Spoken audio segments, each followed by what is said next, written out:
In September 1991, shortly after the end of the Cold War, a cabal of elite bankers and intelligence spooks led by George H.W. Bush financed a $240 billion covert operations war chest through the purchase of 10-year securities that, as it happened, were scheduled to come due on September 12, 2001.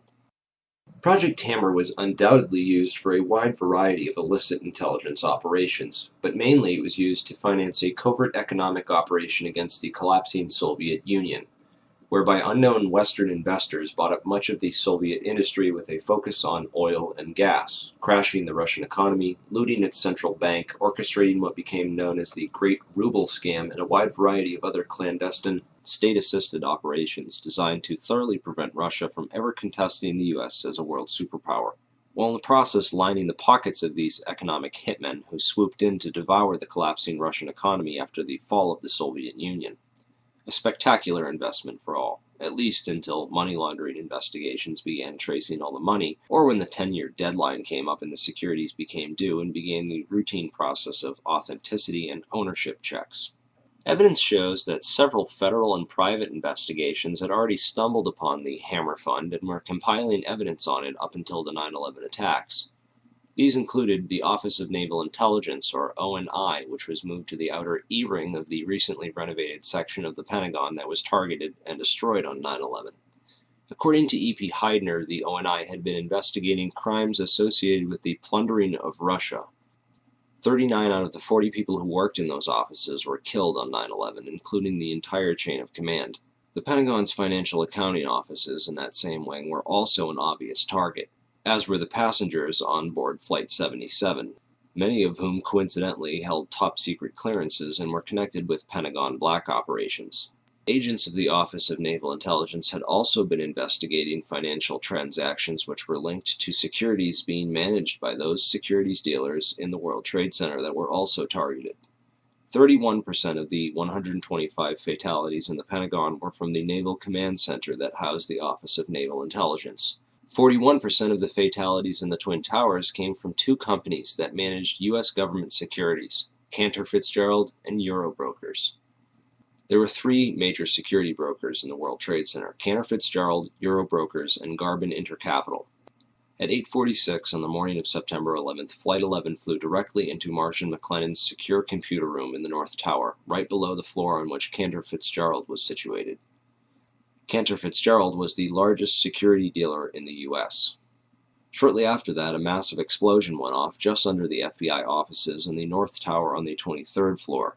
Fires were reported on the 22nd floor at 8:47. There were also explosions and subsequent fires reported at Garbin Intercapital on the 25th floor and in the basement of Tower 1 as well. Shortly thereafter, at 9:03, Flight 175 hit the South Tower right below the floors on which Eurobrokers was situated.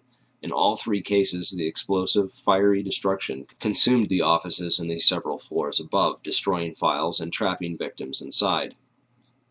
In the midst of all this, Building 6 was destroyed by an explosion that took place before either tower fell. This secondary explosion took out a portion of the building which just happened to include the El Dorado Task Force's offices. The El Dorado Task Force was an interagency money laundering watchdog group responsible for coordinating all major money laundering investigations in the U.S. In the immediate aftermath of September 11th, these groups would be redirected to investigate terrorist financing.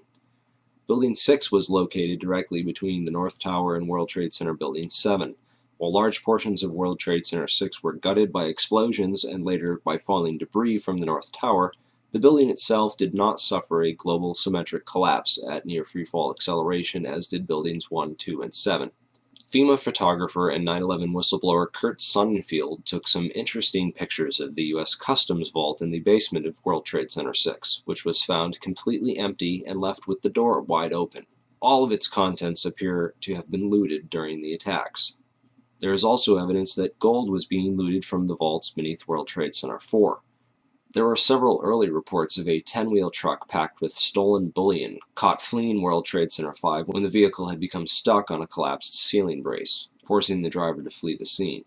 Many researchers have stumbled across one or two of these anomalies from time to time: the empty vaults, the secondary explosions, the fireproofing upgrades on the exact floors coinciding with failure and impact in the towers, the suspicious power downs and evacuation drills, the World Trade Center tenants and security firms like AIG, Marsh & McLennan, and Kroll, and their close ties with the intelligence community, etc., etc.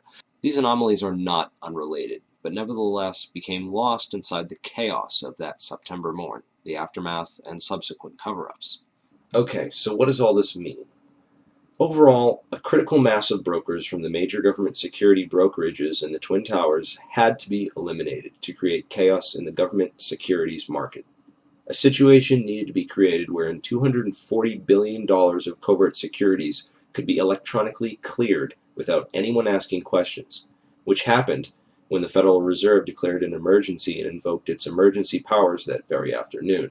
On September 14th, the Securities and Exchange Commission declared a national emergency and for the first time in U.S. history invoked its emergency powers under the Securities Exchange Act Section 12K and eased regulatory restrictions for clearing and settling security trades for the next 15 days.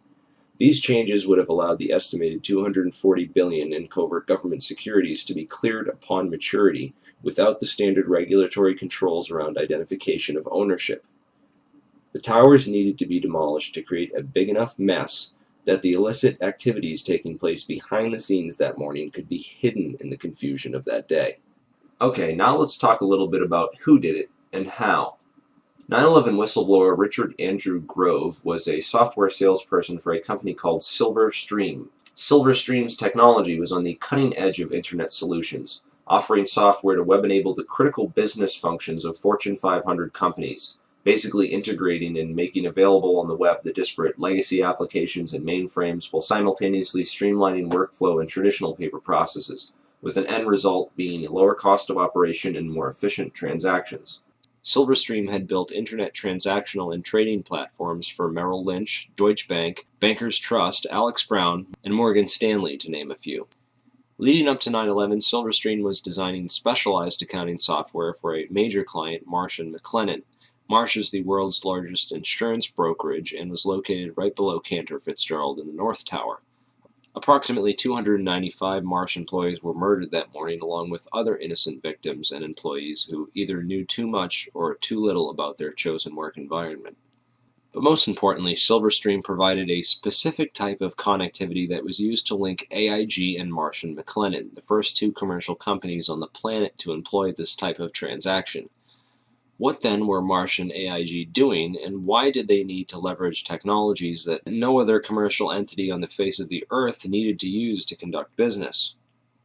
The recovered hard drives from the World Trade Center, combined with Richard Grove's testimony, give us some intriguing clues.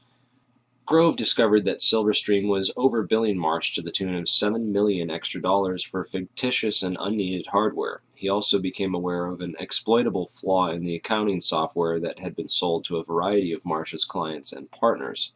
When he brought this up to his superiors at Silverstream and others at Marsh, he was told to keep quiet and not to worry about it. But other friends of his at Marsh were also getting concerned and began documenting what was going on and raising concerns within the company. At last, they were finally granted a hearing with one of Marsh's high-ranking executives and were told to bring all their evidence to a hearing scheduled for 8:30 a.m. on September 11, 2001, on the 93rd floor.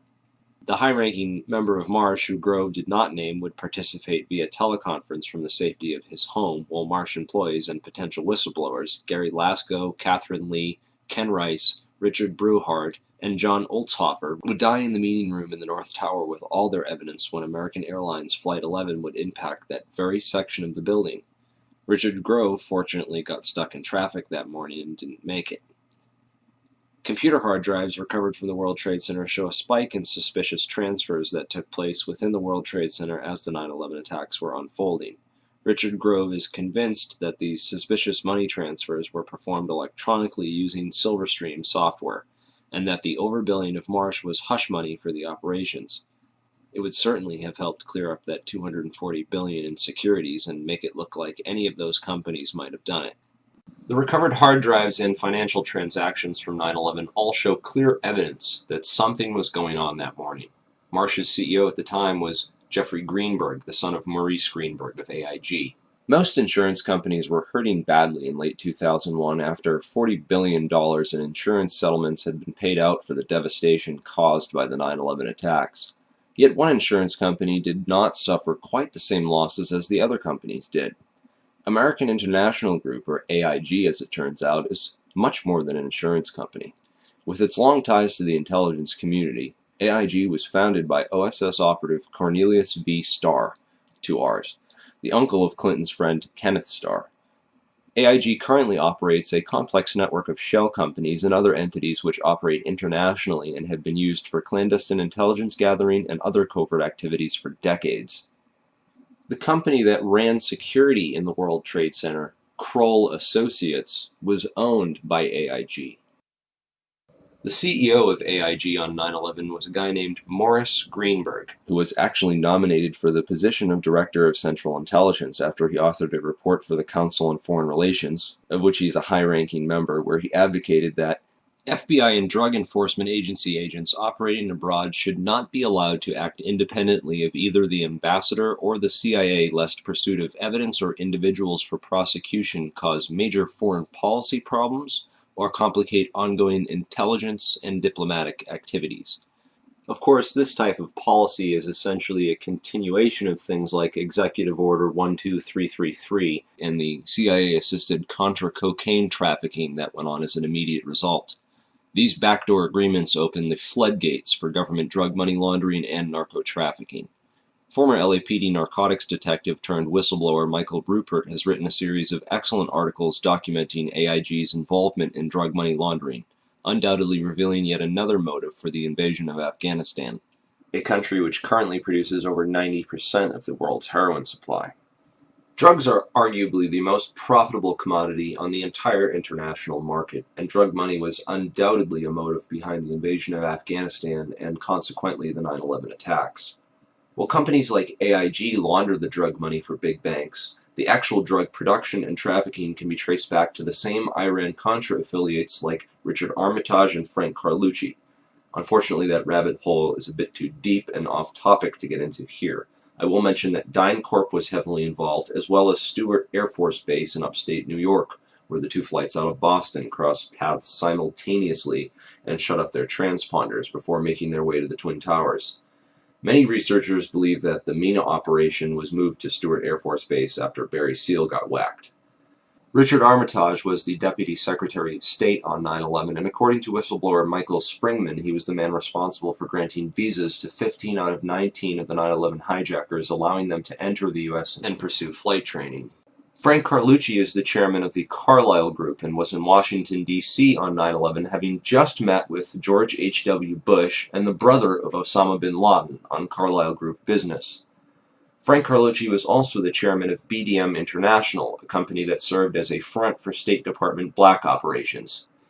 Frank Carlucci's employees at BDM International left to take charge of Stratosec, the World Trade Center and airport security firm. Corporate Operating Officer Barry W. McDaniel, an ex-military expert in logistics and materials distribution, and CEO Wirt Dexter Walker III, who is a distant Bush cousin from the Herbert Walker line, with an extensive history of managing CIA front companies. Marvin Bush, the president's brother, was also a board member at Stratosec, although Stratosec maintained contracts for security upgrades which were set to expire on September 11, 2001. They were not the company officially charged with World Trade Center security. This role was assigned to a risk management firm called Kroll Associates. Kroll's chairman, Jerome Hauer, was a longtime personal friend of ex-FBI counterterrorism expert John O'Neill and was responsible for O'Neill's appointment as head of security for the World Trade Center just a few days prior to the 9/11 attacks. O'Neill was the world's leading expert on Osama bin Laden and al-Qaeda and was a potential 9/11 whistleblower with hard evidence of White House complicity in the protection and shielding of the 9/11 hijackers from all means of federal investigation. Al-Qaeda hijacking suspects were flagged by the Able Danger terrorist tracking program, which was also shut down by the White House.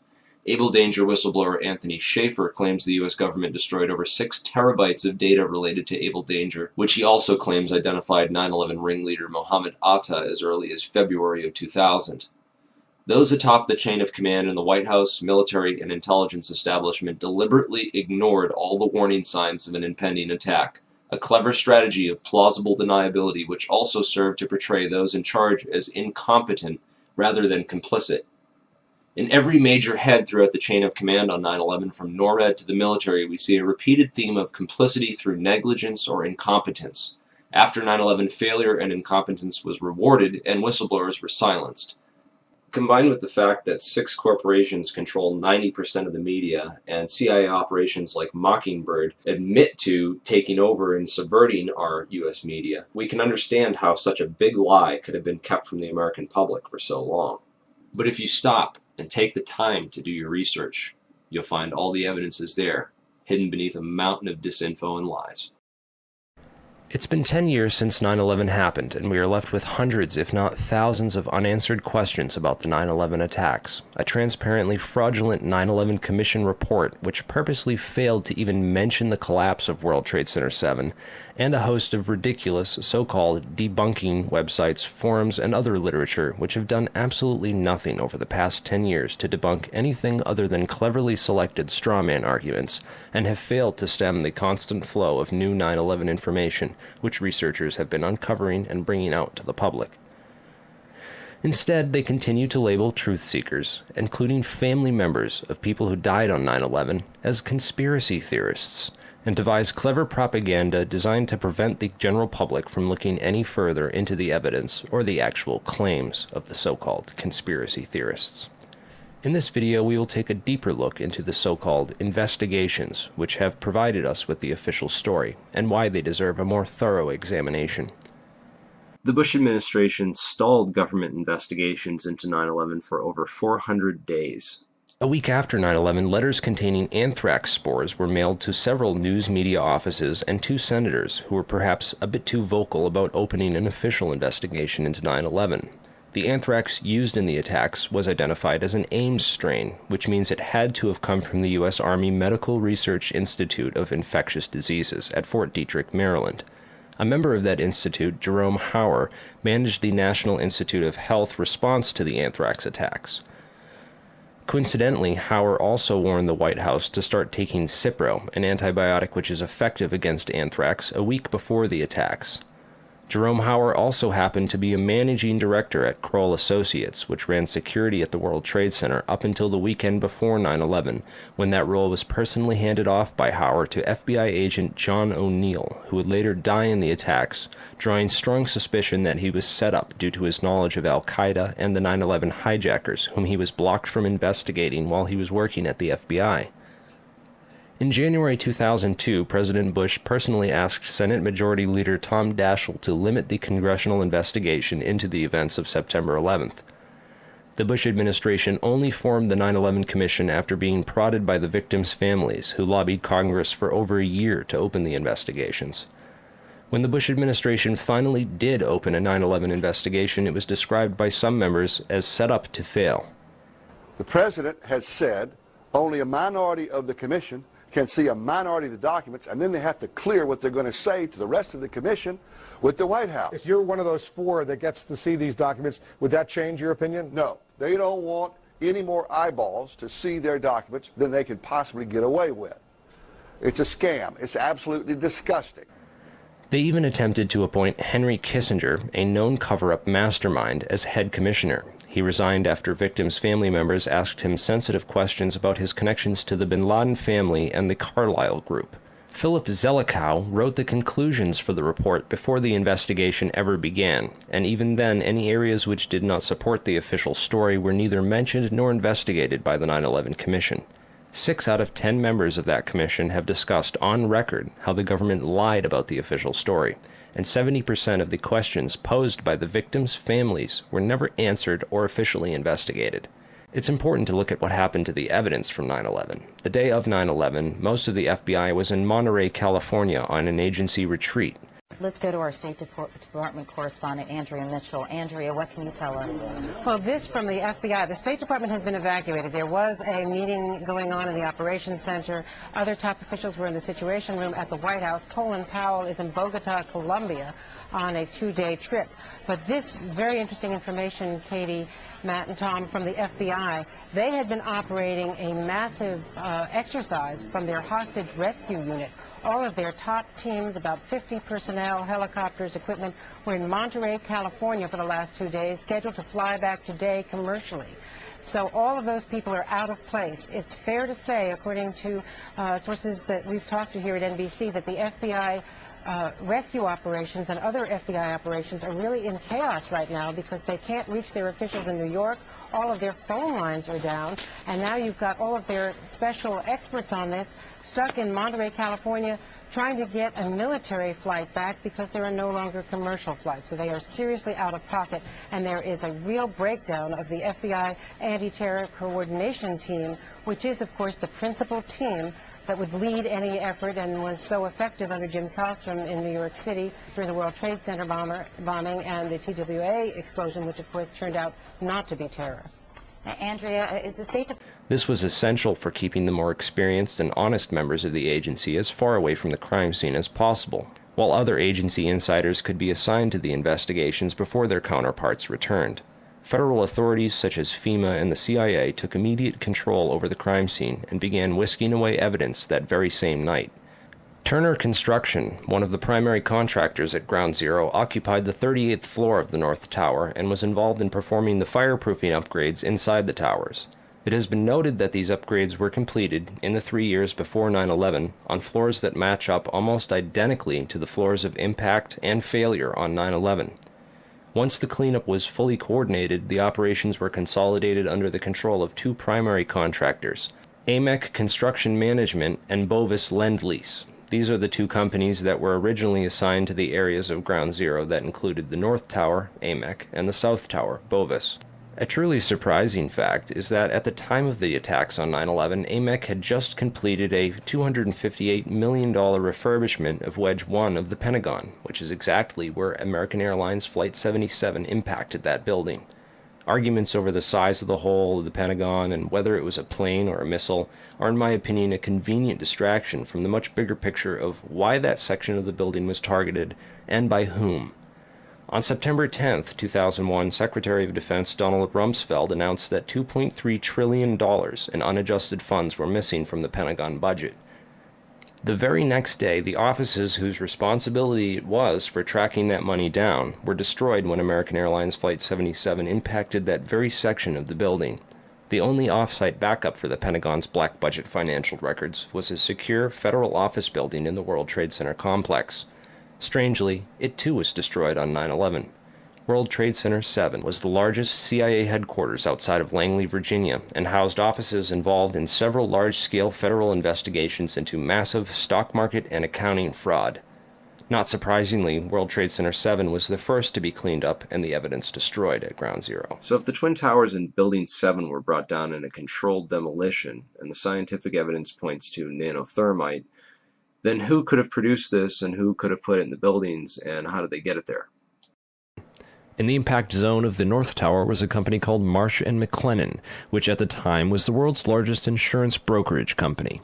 One of Marsh's executives was a guy named L. Paul Bremer, who was also the chairman of the Congressional National Commission on Terrorism from 1999 to 2000, and the U.S. ambassador at large for counterterrorism from 1986 to 1989. Instead of going to work on the day of 9/11 and dying inside the towers with hundreds of his employees, Bremer decided to go on MSNBC and tell the world that Osama bin Laden was behind the attacks and possibly Iraq and Iran, and then he demanded the most severe military response we can come up with. L. Paul Bremer was called away from Marsh in 2003 to become the Iraq occupation governor, a role he has been widely criticized for.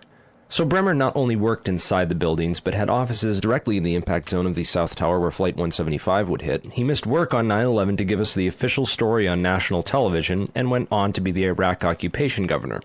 You really can't get more connected to 9/11 than that.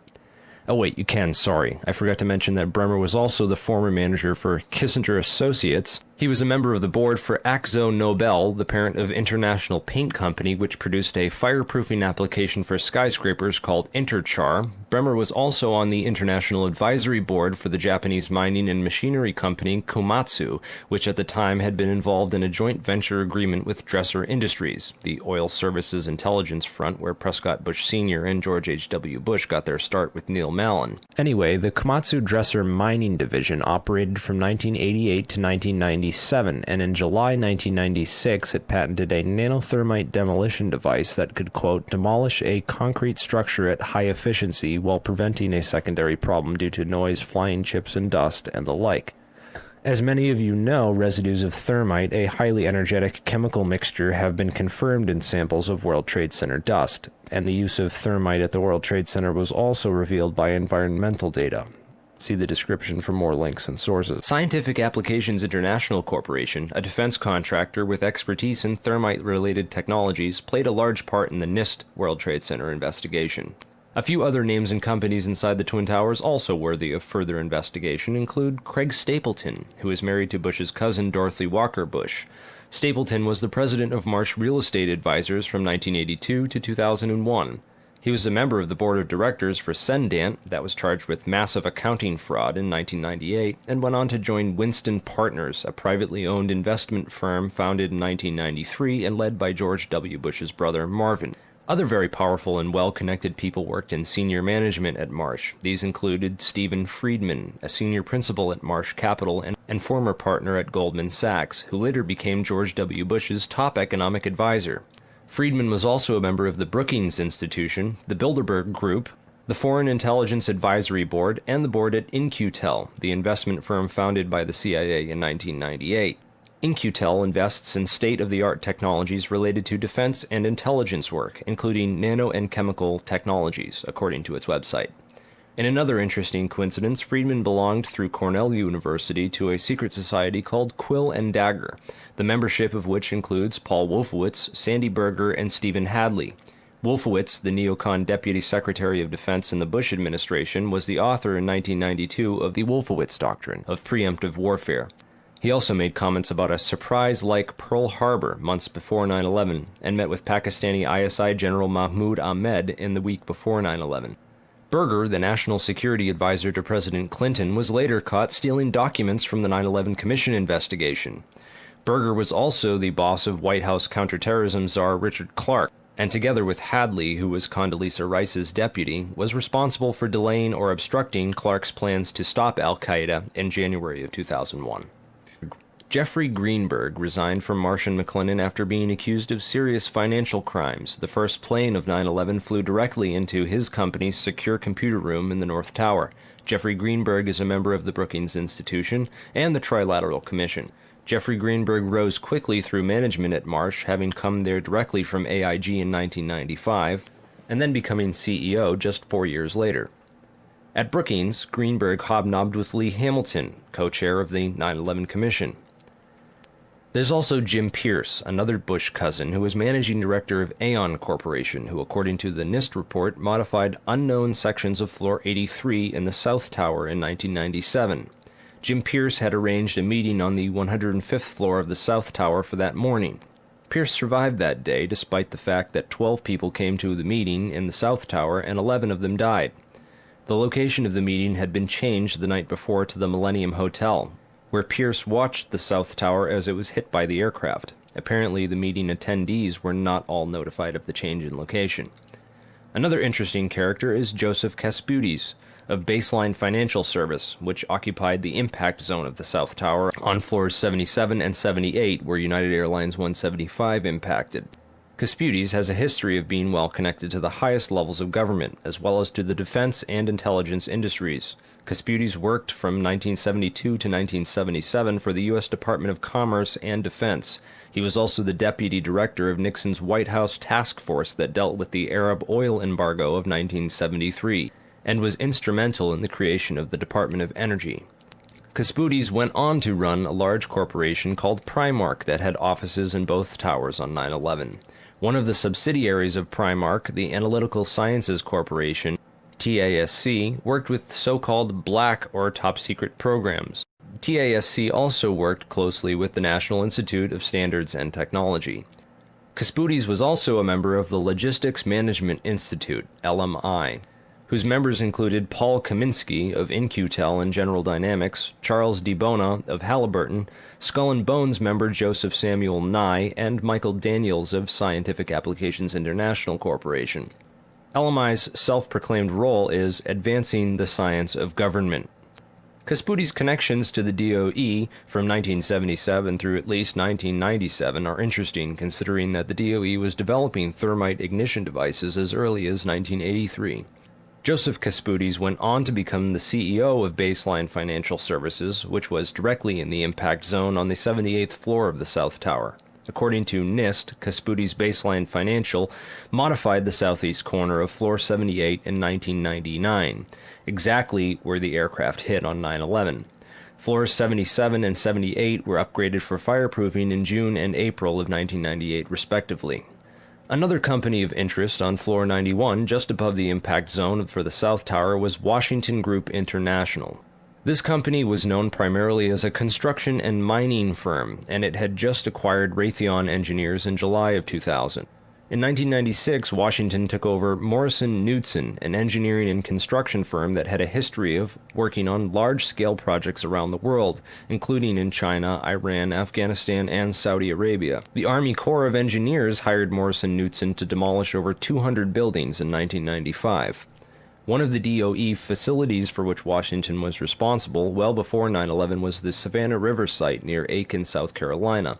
In February of 1997, Lawrence Livermore National Labs and the Savannah River site signed an agreement of cooperation to share technology. Savannah went on to add developing sol gel technology for fuels and other applications to its portfolio. Sol gel technology is utilized by Lawrence Livermore National Laboratories for making nanothermites. In another coincidence, Savannah River Technology staff participated in the search and rescue operations at Ground Zero by providing unique tools. Just before 9/11, Washington was going through a tough time financially and sought Chapter 11 bankruptcy protection. Securities and Exchange Commission documents show that Washington made court-ordered pre-petition payments as part of these proceedings to a number of companies, including Komatsu. Washington also made payments to Greenhorn and O'Mara, whose employee, Teresa McAllister, was a lead author of the FEMA and NIST reports on the World Trade Center disaster, and to Sumitomo Bank, which was closely allied with Komatsu. Building 7 was a 47-story federal office building in the World Trade Center site, which collapsed at 5:20 p.m. on the afternoon of 9/11. This building was home to the CIA, in fact the largest CIA headquarters outside of Langley, Virginia. It also housed offices for the Secret Service and the Securities and Exchange Commission. One of the most interesting tenants, however, was then Mayor Giuliani's Office of Emergency Management and its Emergency Command Center on the 23rd floor. This floor received $15 million worth of renovations, including independent and secure air and water supplies, and bullet and bomb-resistant windows designed to withstand 200-mile-per-hour winds. Mayor Giuliani was a former U.S. prosecutor for the South District of New York from 1983 to 1989, who was in charge of investigating the terrorist financing Bank of Credit and Commerce International. After he left his job as a prosecutor to start a political career, he worked for a law firm called White & Case that actually represented BCCI. So he went from prosecuting the BCCI to working for a law firm which defended the BCCI. This was likely his foot in the door of this underground corporate criminal network. Giuliani would later help to destroy all the crime scene evidence from Ground Zero. Giuliani's sidekick on 9/11 was Police Commissioner Bernard Kerik, who appeared to be coaching some of Rudy's actions that day, keeping him away from the media and even answering questions for him about explosives in the buildings. In fact, Bernard Kerik gave us the first official government pronouncement that no explosives were involved in the destruction of the World Trade Center buildings.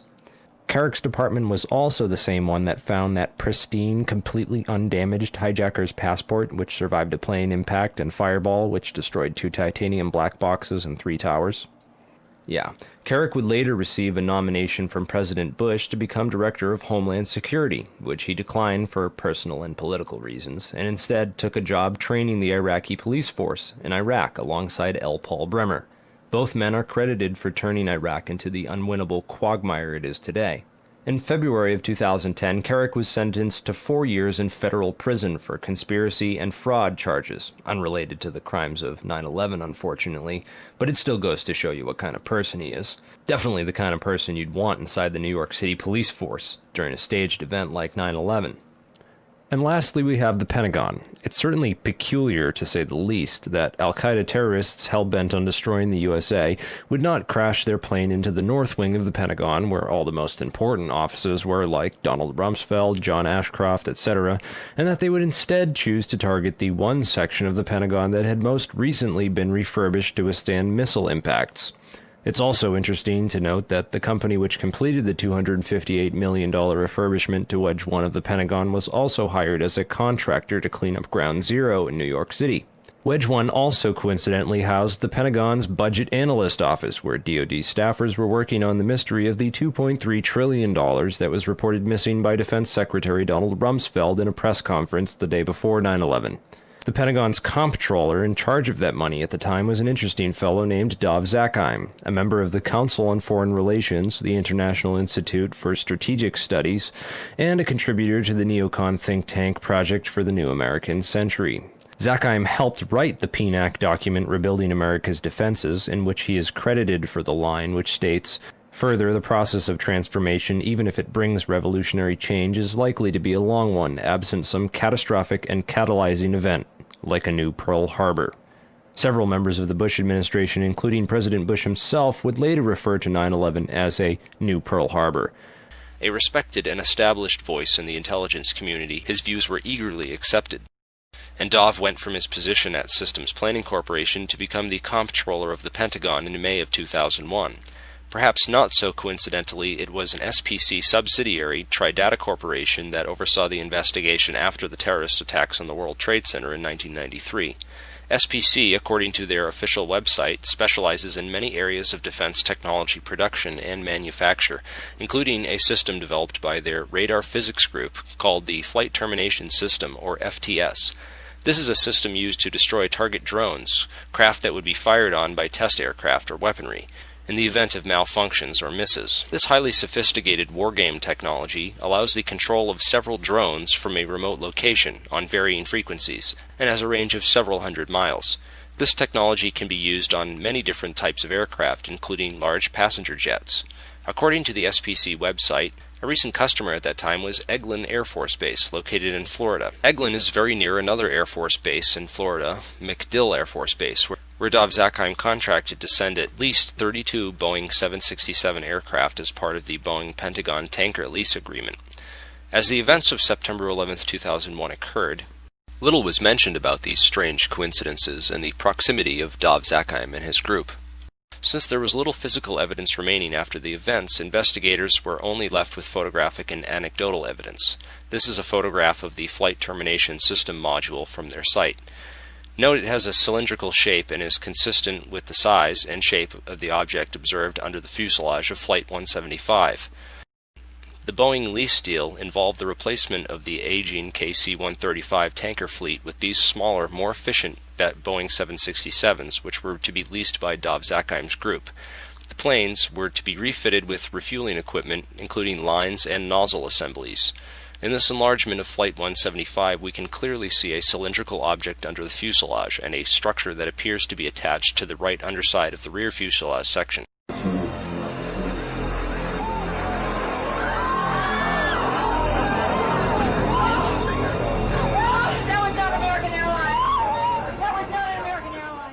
When seen in comparison, it is obvious that the plane approaching the Trade Center has both these structures, the FTS module, and the mid-air refueling equipment, as configured on the modified Boeing 767 tankers. Of particular interest is the long tube-like anomalous structure under the rear fuselage area of 175.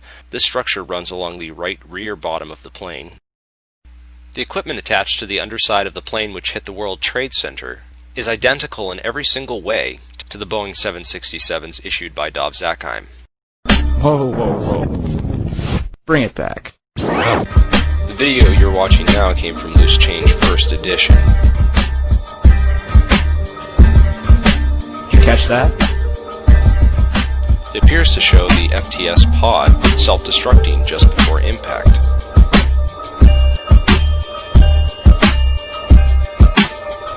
Also, notice that the flash is reflected in the fuselage of the plane.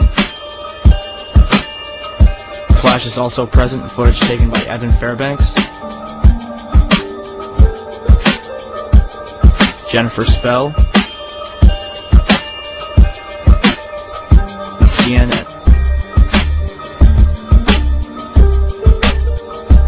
Al-Qaeda certainly couldn't have added this equipment at Logan International Airport. And even if they did, the flight crew would have noticed it. So where did this plane come from? Another interesting piece of 9/11 evidence is the last 12 seconds of UA-175. Since every amateur videographer in New York City had their cameras pointed up at the burning Tower 1, the second plane strike was filmed from nearly every conceivable angle. Expert analysis of this plane leads to some startling revelations. First, there is the expertly controlled flight characteristics of this plane. During its last 12 seconds of flight, UA-175 made a single corrective maneuver so perfectly timed and executed that it's unlikely it was piloted by human hands. One of the things that jumped out at me when I looked at the footage of the video of Flight 175 as it went into the World Trade Center is it appeared to me that there was something on the under fuselage of that aircraft that did not belong there, at least not with a commercial airliner. Now, I'll tell you where I have seen attachments that look like that on military aircraft. So the question you have to answer now is, was that the commercial airliner that hit the World Trade Center, or possibly was it an aircraft that looked very similar but was a military type airplane? All the recorded sources, all the different photographic evidence that was produced by CNN and ABC, they all show this pod. It's there. You can see it with your own eyes. And in my professional opinion, that there was a pod attached to the bottom of that aircraft, and therefore it was not United Airlines Flight 175. If you take a careful look at the flight paths of American Airlines 11 and UA-175, the two flights that took off from Boston's Logan Airport and crashed into the Twin Towers, you'll find a major clue. Not only did both these planes cross paths directly over Stewart Air Force Base, but they did so at the exact same time. Another odd synchronicity is Flight 93, which had been sitting on the tarmac delayed at the airport for nearly 40 minutes with no explanation.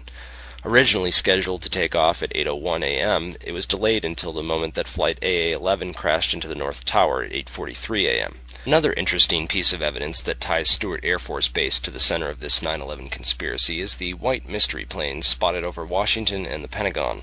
Through careful investigation, we've been able to map out the flight paths of these two ominous aircraft, which have been identified as E-4Bs, a type of aircraft that the military uses as mobile command posts. What concerns me is that both of these aircraft took off from and landed at Stewart Air Force Base. Another interesting coincidence I found was that Flight 93 turned around directly over Hopkins Airport, and Flight 77 turned around directly over Tri-State Airport.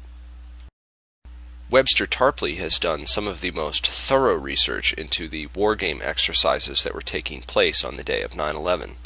But this white mystery plane, the Doomsday plane, what was it doing over the Pentagon and the White House on 9/11? Who was flying in that plane? What were they doing? Being the comptroller for the Pentagon and the chief financial officer, you have to kind of wonder what Dov Zakheim was doing on 9/11. And what his connections were to the $2.3 trillion that were missing from the Pentagon the day before 9/11. If anything, the individuals and organizations outlined in this video are at least as suspicious as the 19 hijackers themselves. They have nothing on us. I don't shoot. Book 'em, Dano.